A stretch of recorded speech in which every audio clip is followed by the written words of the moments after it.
Thank you very much, President, Prime Minister, sorry.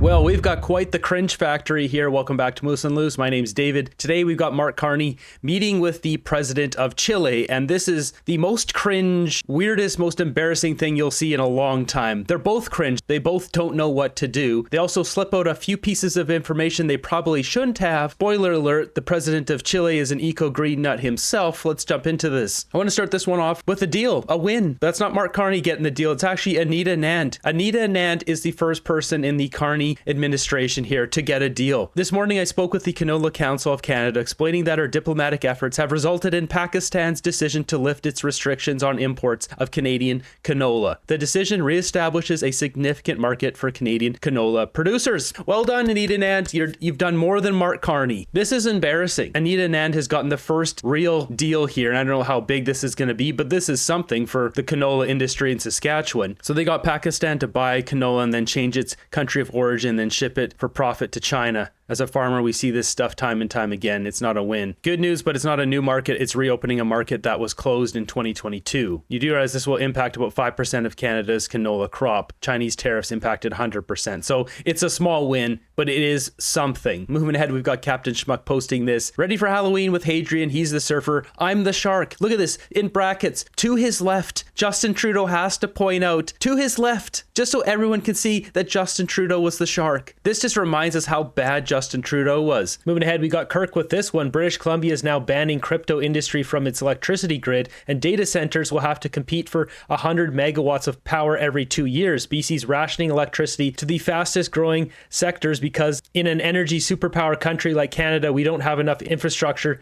to sustain more development. This is a disgrace here. So he mentions a new high voltage line is planned from Prince George to Terrace to make new industrial development possible because of 2 years of anti-resource development mindset that has put Canada's economy behind 20 years. BC government proposes new power rules for AI data centers. This analysis here is spot on. Like, we are so far behind the times on so many things. And what are we dealing with in British Columbia? Land rights, fee simple title. Moving ahead, we've got Mark Carney saying he's prepared to fight an election campaign if the budget doesn't pass. He was asked about this during his last press conference. Are you confident the budget's going to pass? I am 100% confident that this budget is the right budget for this country at this moment. This is not... That's not an answer. That's a politician answer. He's becoming more of a politician. You cast your mind back to April during the election campaign. I know it feels like a long time ago for me. Yeah. You told Canadians that China was the biggest security threat to this country and to Canadians. Do you still believe that to be the case? I think we have to manage all our threats. There are a number of threats from a country mentioned, Russia. We have non-state actor threats, which are material. I guess, one of the advantages of having your security clearance is you're better informed about some of the threats. And I highly recommend that anyone either in the position of responsibility or seeking it has their security clearance. So I have a broad... Listen to this dirtbag. This guy is such a slime ball. We all know that was brought in, NCCOP was brought in by Trudeau to silence politicians. We're not dumb, Carney. Richer sense of the tapestry of threats that face our country. And okay, we've had enough of this. Got Desiree Fixler posting this one saying, well, the UK, Canada, and Europe, it's time to repeal net zero. There's no climate emergency. Apparently, Bill Gates makes major climate reversal after years of doomerism. People will be able to live and thrive. Wow, look at that. The net zero agenda failed, and now they're changing tune. We also have Donald Trump commenting on this. We just won the war on climate change hoax. Bill Gates has finally admitted that he was completely wrong on the issue. It took courage to do so, and we are all grateful, MAGA. And we even have Bill Gates being asked about this on primetime news. As it says here, there's no climate emergency. Economics works there. When the climate activists who have been very supportive of what you've done and you've been very supportive of what they've done, read this. And if Greta Thunberg is reading this and saying to herself, my goodness, he seems like he is reversing himself, what would you tell her? I'd say, wasn't the goal here to improve human lives? And shouldn't we, in our awareness of how little generosity there is to help, measure, should we get them a measles vaccine or should we do some climate related activity? And if we stop funding all vaccines and that, saved you 0.1 degree, would that be a smart trade-off? That's the kind of question we have to ask. So I'm a climate activist, but I'm also a child survival activist. Well, that's a nail in the coffin for Mark Carney's net zero agenda. He said something, not sure 100% what he was saying. Wow, Gates stopped doing the bit. He needs more power for AI. This is very weird. Don't know what to think about this. The green scam is up with Bill Gates, and it's also up with this. Liquid laundry detergent containers. The gig is up. It's a plastic bag inside of this cardboard container. Well, what a joke. This is more wasteful than just putting this in the plastic in the first place. Meanwhile, what's Mark Carney's team up to? We got Tim Hodgson here. Congratulations, NorthX, Arca, and Microsoft for their innovation and leadership in carbon dioxide removal. So Bill Gates' team is still pushing forward with this net zero agenda, just not Bill Gates. Moving ahead, we've got Mark Carney meeting with the president of Chile. Now, this is an interesting meeting. Cringe, maximum cringe. You can see the Prime Minister of Canada account here saying they met with Gabriel Boric. On the margins of APEC, the leaders signed and renewed Canada-Chile strategic partnership framework and discussed advancing free trade and investment between the countries. Now, how did this really go down? Absolute cringe. As Mr. Bench posting here, the heel tapping at the beginning, the struggle for words, Carney being called president, Carney admitting he was partying while Boric was working and fumbling the signing of the documents. And there's more to it. President. El Presidente. Good to see you. Thank you very much. Thank you very much. It's a great pleasure to welcome you to this petit coin du Canada, ici en Carré. A great pleasure. Canada and Chile have an incredible partnership since the late 90s when we first, our predecessors, not you and I, we were doing something else, but first signed a free trade agreement. Our mutual trade is quadrupled.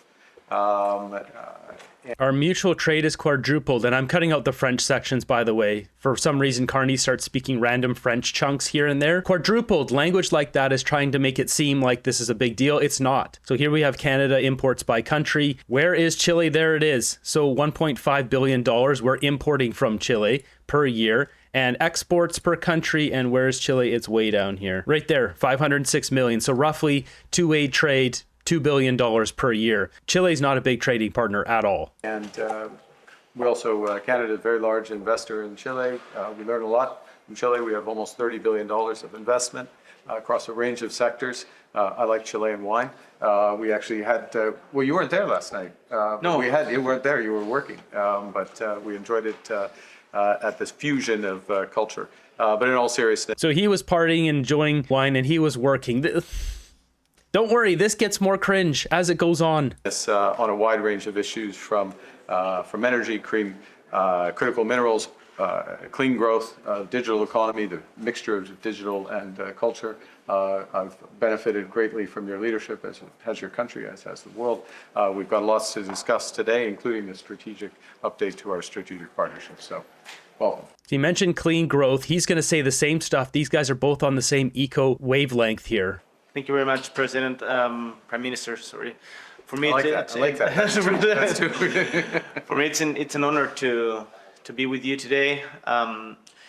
It's true, we in this world full of turmoils, it's really important to be close with like-minded countries, with countries and leaders, with the ones we have shared values.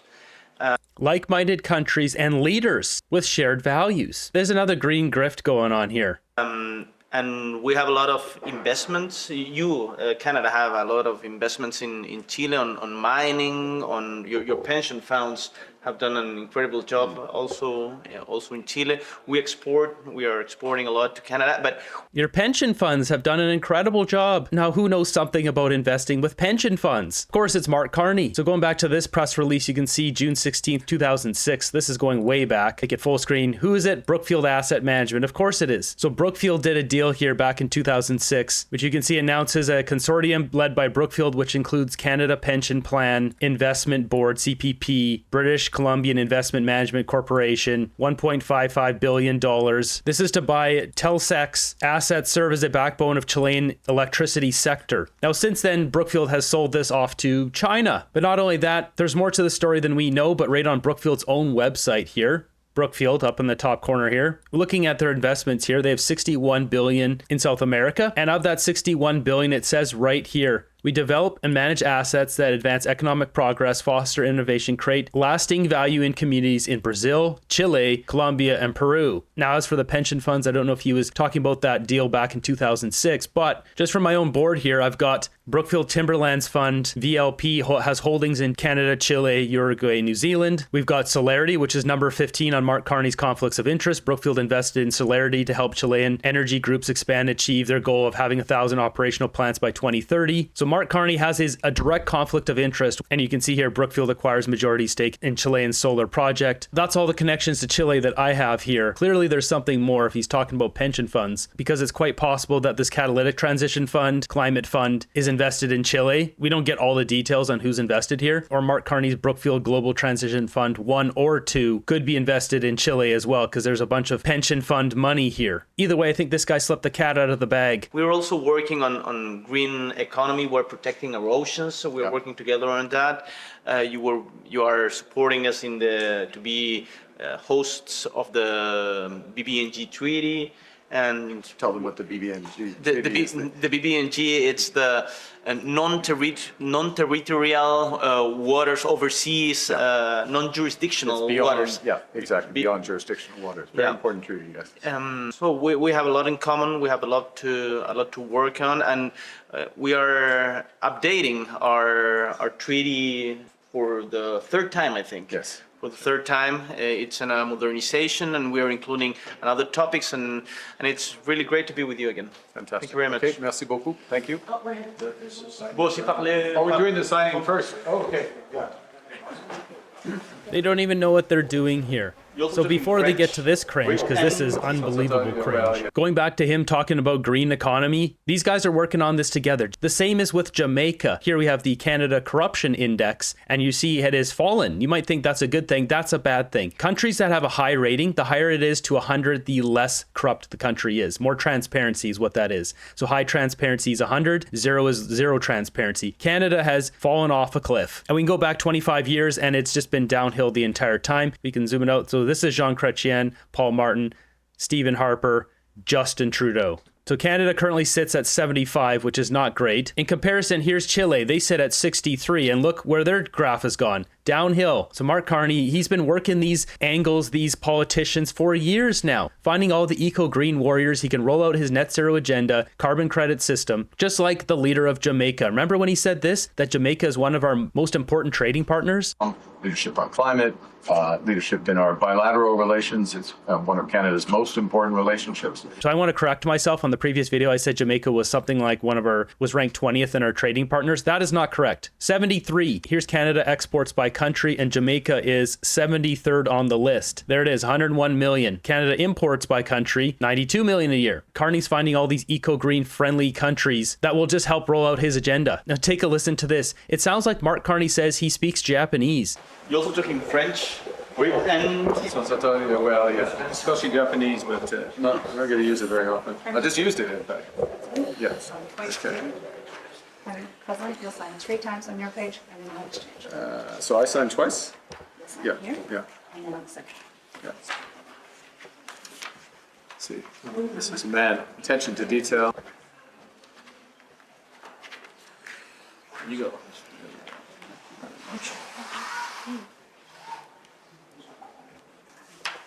There's just 2 here? Yes, 2 for Canada. Sure. Ah, no, yes, I knew there was action.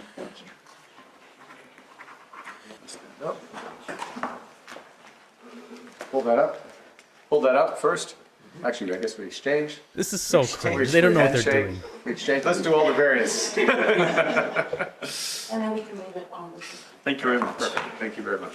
Excellent. Well, you notice when Trump does this stuff, he's got someone that comes in and very quietly says, okay, sign here, sign here. It's all very coordinated, all looks very good. The optics are always so good when Trump does it. This is just a disaster. As Mr. Bench points out here, the struggle for words, admitting he was partying where Boric was working. What a complete disaster. What did I just watch? I can't believe it. Cringe. Wait a minute, mining in our pension? Yeah, Carney knows this is performative. In some other news here, we've got Right Blend posting this. Jamil Javani's campus tour is one of the best things conservatives have done in in a really long time. He's doing a Restore the North campus tour. I think this is a great idea. This is what we need to do. Reach out to Canada's youth so they understand the state of Canada and that their decisions have consequences. Voting for another Liberal government will ensure that the youth of Canada has no future. With Mark Carney saying that young Canadians will have to make sacrifices. Now they're trying to walk that back. Liberals caught backtracking. We're not asking young people to make sacrifices or Canadians to make sacrifices. We won't transform our economy easily or in a few months. It will take some sacrifices, and it will take some time. It will take some sacrifices.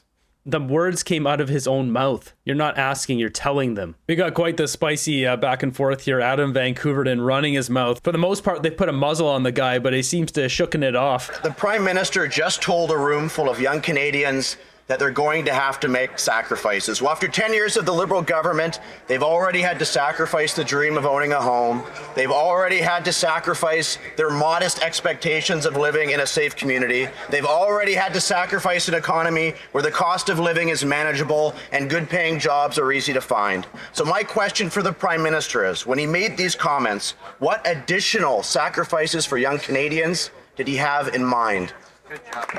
Secretary of State for Sport.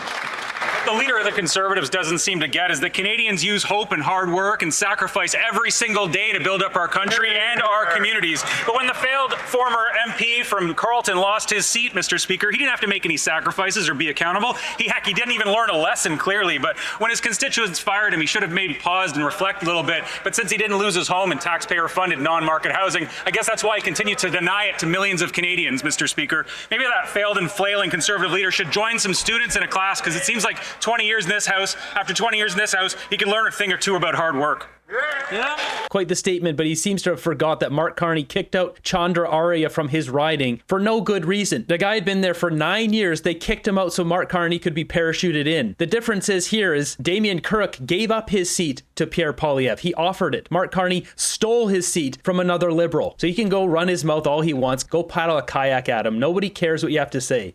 I guess, Mr. Speaker, one of the things we also have to sacrifice are answers in question period. After 10 years of Liberal government, we've had a cost of living crisis. We've had an addictions crisis that's left 50,000 Canadians, mainly young Canadians, dead from drug overdoses. And now we have a growing youth jobs crisis, with youth unemployment surging to 14.7%, the highest level in 15 years. If young Canadians could barely afford to put a roof over their head and food on their table when they are working, how are they going to be able to afford it when they're out of a job?